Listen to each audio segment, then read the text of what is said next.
Ugh. Red lipstick always makes me feel like I'm dressing up. Being fancy.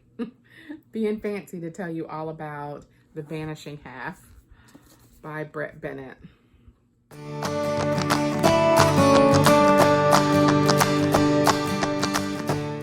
Hey y'all, welcome to my channel. I'm here to tell you about The Vanishing Half by Brett Bennett. So, I really enjoyed this book. I apparently anticipated that I would enjoy it so much that I ordered 2 of them on accident. So I'm also going to do a giveaway for this book. I'm going to start it July 20th. It will be a subscribe giveaway.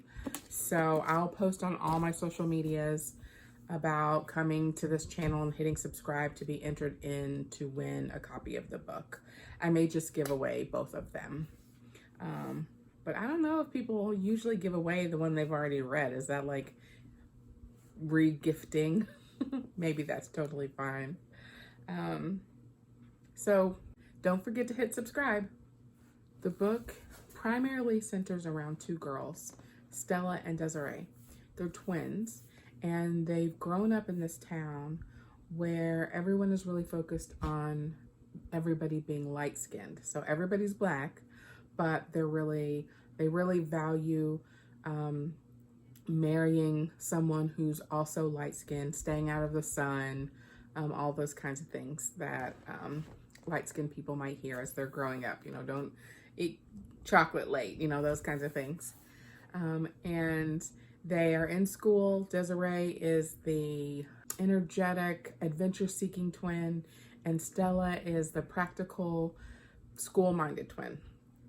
And while they're in school, Desiree keeps asking Stella if she wants to run away to New Orleans. She wants to go find a life for them. And Stella wants to stay. But when their mom tells them they need to quit school and so that they can work and bring money into the house, they decide to take off. While they're in New Orleans, they go their separate ways. And we learn over the course of the book what happened between them, where Desiree ends up marrying a black man, and Stella ends up crossing over. So she starts to live her life as a white woman. And we become familiar with Desiree first. We learn a lot more about Desiree. It's from her point of view first. And she's really missing Stella and really feels like it was her fault and that they went to New Orleans in the first place and that Stella ended up leaving. And then we get to see a little bit more about Stella. Desiree comes home with a baby. Well, she's 8 years old. Comes home with Jude, who's very black-skinned, to live in this community of people who value light-skinnedness. So you can imagine Jude's experience there. And Stella is off living her life as a white woman and has a baby, blonde hair, and violet eyes.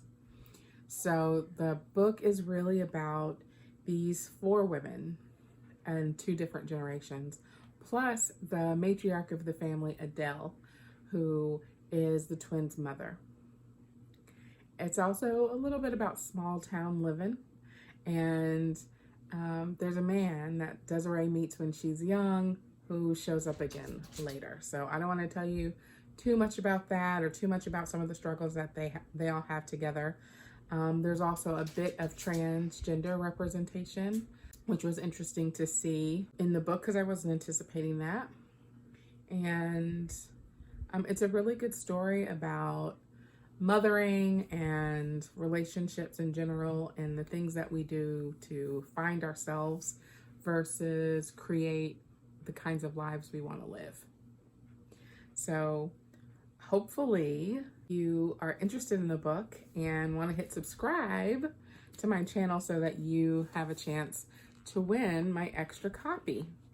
Okay, see you next time.